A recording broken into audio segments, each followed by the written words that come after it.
Let's talk now about editing and transformations. Probably the first thing you'd want to do if you hadn't done this already is to turn on your rulers. You remember rulers can be turned on through your View menu. There's an option down here at the bottom called Rulers, and here you can show them. Once your rulers are on, you want to make sure that it's showing the unit of measure that you intend to work in. To modify the unit of measure, right-click on the ruler and choose the unit that you want to be working in. Once you have that set, you can decide whether or not you want to turn on your grid. The grid is also accessible through the View menu, like so. And you can modify the grid's number of units at any time through the preferences. If you're on a PC, the preferences are under the Edit menu, down at the bottom. If you're on a Mac, they're under the AI menu. And also another thing you can do, now you'll notice that the grid is constrained to a 0 angle, but you could also modify that angle if you wanted to shift the grid and then use that as a guide for placing your artwork at a particular angle. Let's just go back and undo that real quick. There we go. And if you don't like to work with the grid turned on, you can certainly toggle it off. Now, most of your options in the View menu will have a keyboard shortcut. So if you want to hide it, you can do Command or Control quote mark, like so, or just come back into this menu and click it to turn it off. Another thing you may want to do is to work with some guides. Guides, as you may have noticed in other lessons, can be dragged out from the top or the left ruler onto your artboard. So clicking on the ruler, dragging out before you release your mouse. You can use the ruler along the top edge to position and release when you have the guide in place. You can bring as many guides as you like onto your artboard, both from the top and from the side. And by default, your guides can be repositioned at any time if you like. However, if you'd like to lock them down, again, down in the View menu, go to the Guides menu, and you can choose Lock Guides. Then they will be not movable. Then you will have no fear of accidentally nudging them while you're working. And then if you did need to reposition one, just go back into that Guides area, unlock them, make your change. If you need to drag something off of the artboard, just drag it back into the ruler or away. You can also select a guide and delete it with your Delete key. You can also clear all guides, again, through that Guides menu, choosing the Clear Guides option. Once your guides are on the screen, you can toggle them on and off their visibility with the Command or Control semicolon. So that's guides on and off, and then your grid on and off. Same keyboard shortcut, just one key different. Command or Control semicolon, Command or Control quote mark, like so. And then you're ready to begin editing and transforming. Now, when you want to select an object to transform it, just click it with your black arrow, or you could also select actually with your white arrow. Select your object, and then you'll notice the bounding box appear. Now, this is usually on by default, but that also can be toggled on and off. I don't really understand why anybody would want to turn it off, but you can. Through the View menu, it's called Hide Bounding Box. That would still give you the anchor points, but not the transformation controls. So let's put that back on.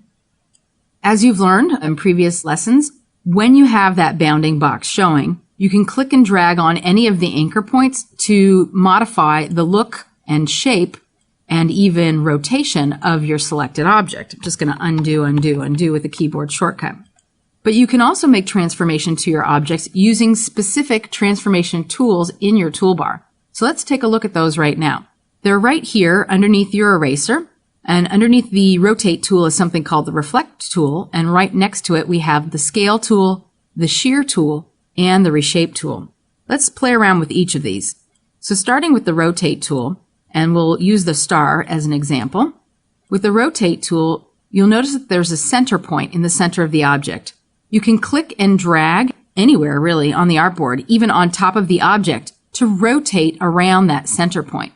That center point can actually be repositioned by clicking and dragging on it. It can be repositioned inside the shape or even outside the shape. Then, once it's in its new position, you can click and drag to rotate around that point. So even though it starts off in the center, it can be repositioned and then rotate around that spot, like so. Once you have your rotation the way you like it, you can go back to your black arrow and move your object back into its position or move it to its new position. Let's select this rectangle now, and we'll show you the next option, the reflect. With the reflect option, what you'll do is click and drag, and it gives you a reflection of your object. Now maybe we want to modify our shape a little bit so that we can really see that it's being reflected. So now when we see our anchor point there in the center and we click and drag, you're reflecting almost like a mirror, and then you can also rotate at the same time. So now you can see that it is in its opposite position, its mirror position, a reflected position. Just like with the rotate tool, it has that center point, which can be repositioned either inside or outside of the shape, and then you can reflect around that point. Next, we have the scale tool. The scale tool works similarly in that you can click and drag in any direction to scale. And notice there's that center point, which has been moved to the bottom anchor there. Again, that guy can be repositioned inside or outside, and then you can scale up or down and even rotate left or right. It's like flipping it on its axis. And when you have the shape that you like, just let go of your mouse. Next, underneath there is the shear tool, and let's grab the star for this one.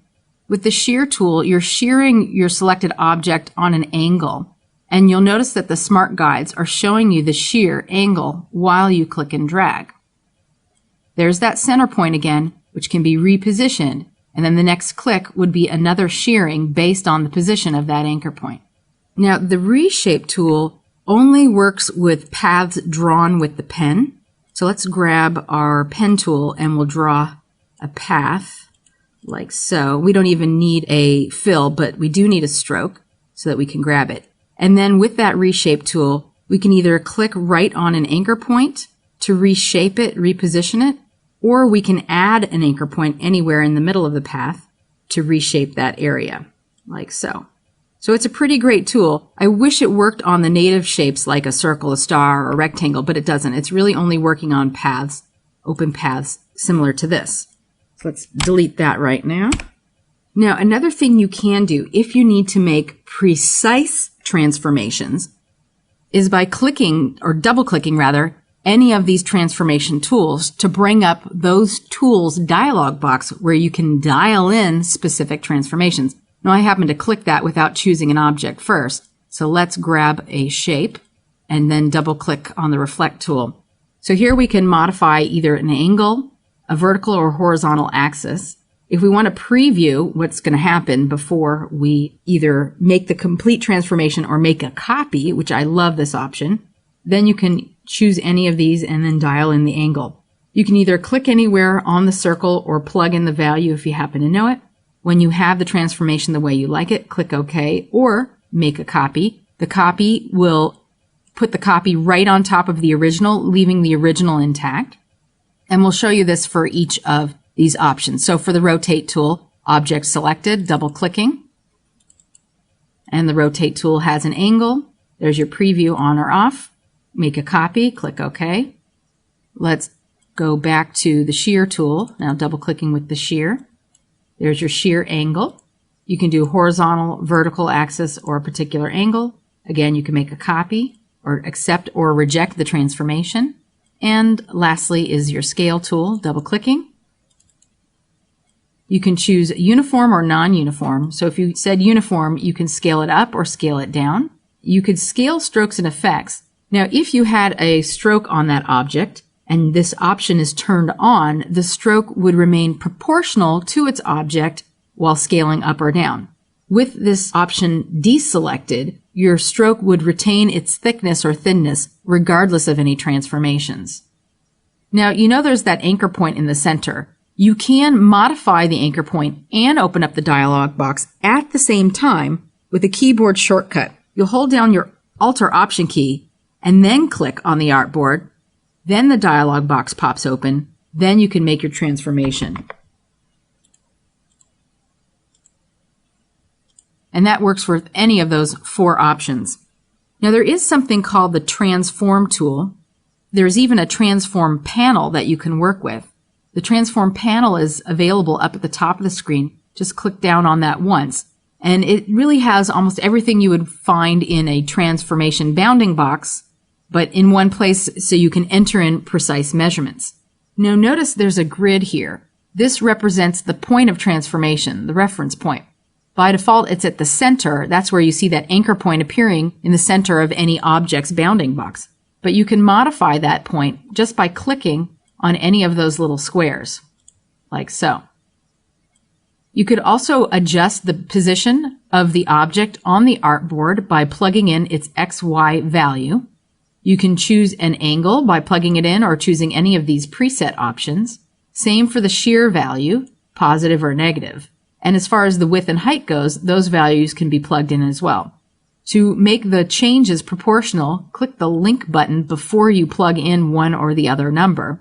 Here's that scale, strokes, and effect option. And if you wanted to, you can tell the object to align to a pixel grid. And turning that on is good if you plan on creating graphics for the web. Let's shift over now a little bit to the right and talk about Free Transform.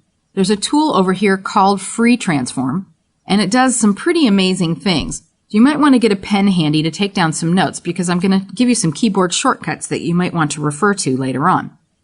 When you select an object, I'm going to select this entire little picture here, then grab the Free Transform tool. You can modify an object based on a stretching, a shearing, restraining, reflecting, distorting, and perspective transformation based on the keyboard shortcuts that I tell you about. Now, if you don't do any keyboard shortcuts, you can click and drag on any of the four corners, clicking and dragging in any direction. You can hold down your key to constrain the proportions. That's from any corner point. From any midpoint, it would be just scaling up or down. You could also hold down your shift key, although that's not going to really skew in any way other than stretching it out. It's not going to constrain, rather. And you could also rotate because it is a bounding box. So I'm going to put everything back together by undoing. However, now here's where you might want to take some notes. You can make some special transformations by first holding down your Command or Control key first. Now, these work in a particular way, and if you don't follow exactly, it's not going to work. You have to start dragging before you add the keyboard shortcuts, or you'll get something different. So for instance, the first one is Command or Control. If I hold down my Command or Control key and then click and drag, it's pretty much the same as if I don't hold the Command or Control key down and click and drag. So you'll want to start dragging first, then hold down your Command or Control. See what happened? We're isolating the top corner of our transformation. Everything else, all the other corners, stay intact. And depending on which way we drag, we can change the look and angle of our object. I'm going to undo that with a keyboard shortcut, Command or Control Z. So that's stretching or shearing from either a corner anchor point, or we can do it from a center anchor point. Just remember, stretching first, then holding down Command or Control. And you notice now, in this case, the bottom plane is sort of stuck in the cement, but the top three corners, the top two corners, the top three edges is what I meant to say. Those can be shifted in sort of perspectively like that. I'm going to undo again. Okay, so that's the first one. The second one is to hold down your Command or Control key and the Shift key. Again, you must drag first before you hold down the keyboard shortcuts. So I'm starting to drag, then holding down Command or Control, then adding the Shift key, which constrains that to a 45 or 90 degree angle while you're dragging. Undoing here, starting to drag, Shift plus Command or Control constrains the transformation. Okay, so the third one is to do Command or Control with the Alt or Option key. Again, start dragging first, Command or Control, then adding the Alt or Option. And you can see that rather than having that fixed corner, now the opposite corner will rotate along with that transformation. So clicking and dragging in any direction and releasing. And that's from a corner point. Here's how it looks if you drag out from a top point. Dragging first, Command or Control, adding the Alt or Option key. So you get that opposite plane. The fourth one is using Command or Control plus Alt or Option plus Shift. So it'll be Control Alt Shift on a PC or Command Option Shift on a Mac. Begin dragging, then add Command or Control, Alt or Option, plus Shift. Then you get this awesome perspectival type of transformation. So having your object selected, begin dragging, then add the Command or Control and the Alt or Option and the Shift. Now notice it doesn't look like it's working anymore, and that's because somehow while I was clicking away from my object, I deselected that transformation tool, that free transform tool. So you need to make sure that that tool is selected before you start dragging. So if that happens to you, don't freak out and go, it didn't work, it didn't work. Just make sure that that tool is selected after you've selected your object. Then you can begin the transformation, clicking and starting to drag, adding Control or Command, adding Alt or Option, adding that Shift key to constrain. There you go. So let's move on over and we'll talk about some other options that you can use to transform your work. We're going to talk next about the object path commands. There's something called join and another tool called average. If you have an open path, you could join the two end anchor points. Let's zoom in here so we can see this a little bit better, like so.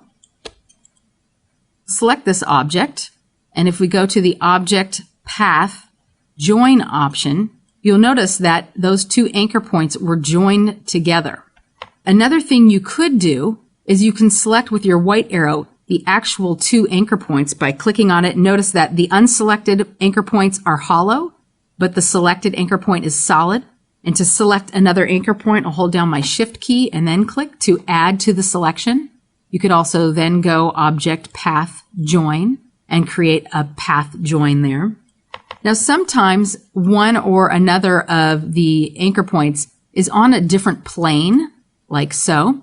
And if you wanted to join those two together, if you select the object and let's move this over so you can see it while I'm doing this, Object Path Join, it's going to create a straight line between the two. Now, if you are comfortable sort of reshaping a line, which you could do with the pencil tool, actually, the pencil tool will allow you to redraw a path, like so.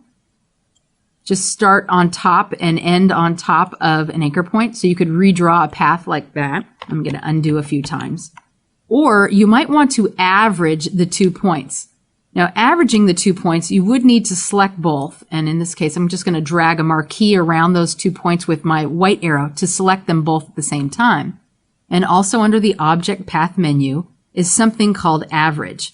Now, this brings up a little dialog box, and I wish it had a preview because that would be so much more helpful than having to choose something and then have it not work out and then have to undo and go back in and choose it again. I think it would be easy for them to add a preview option there, but maybe some later version. So if you do both, here's what happens.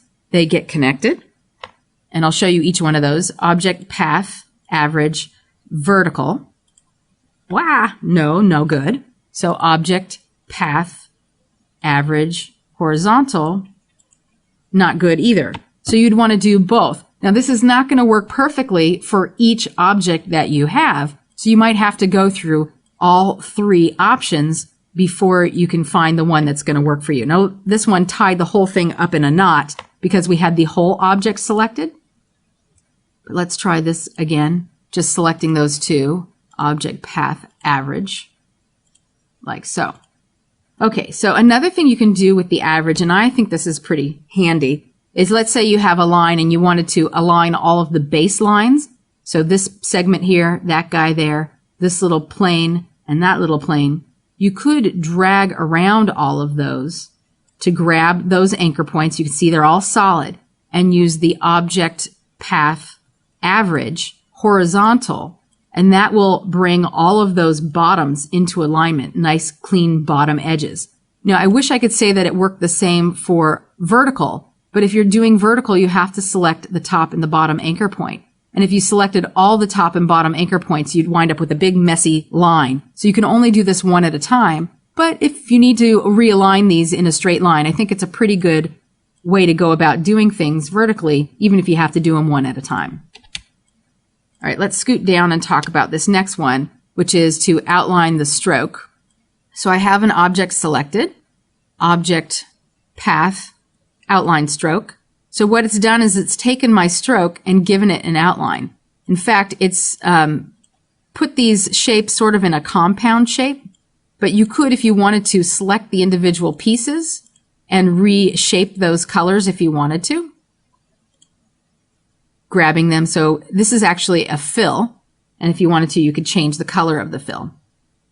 Now for this guy, we're going to do something called offset path. So object path offset, and here we do have a preview option, and it's showing us how far offset from the original shape this new shape will go. We can plug in precise measurements if we happen to know what those should be. We can even set a miter limit, which is if we had a star shape and there were nice pointy points on the star shape and want to make sure that the offset path of our second shape also had pointy points, we may need to modify the miter limit. Your joins can be set to miter, which is pointy, round, which is curvy, or bevel, which is more snipped off. Then click OK. And what actually happens here is you've created two separate shapes. You may need to ungroup the shapes to see both of them, but there's the offset shape, and then there's your original shape. Now, you can add anchor points uniformly to any selected object, and this is really handy. Sometimes you might just need an anchor point right in the middle of two existing anchor points so that you can modify a particular segment of a path. And there is a tool for this in the Object Path panel. So Object Path, Add Anchor Points. And all it does is it adds anchor points in the midpoint between any two existing anchor points. So let's do that again so you can really see what's going on here. Object, path, add anchor points. So now there's an anchor point here between these two, and there between those two, here between those two. And you can add as many as you like while you're working, like so. You could also subtract anchor points with your pen tool. You can either use the Delete Anchor Point tool, or Illustrator is pretty smart. So with the pen tool selected, if you hover your cursor on top of an existing anchor point, you have the option of clicking on it to delete it. And that could be any anchor point for any selected object. You don't even have to worry about where it is within the object. As long as you see that little minus symbol on the pen tool, you can just click to delete.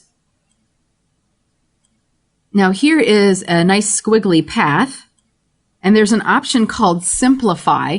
And you'll notice that there's a couple of anchor points here and a couple of anchor points here and two here. Now this whole thing could be smoothed out and simplified. And typically when you're working with these Bezier curves, the fewer anchor points you have, the smoother and cleaner the line, and also the crisper that line will render as vector artwork.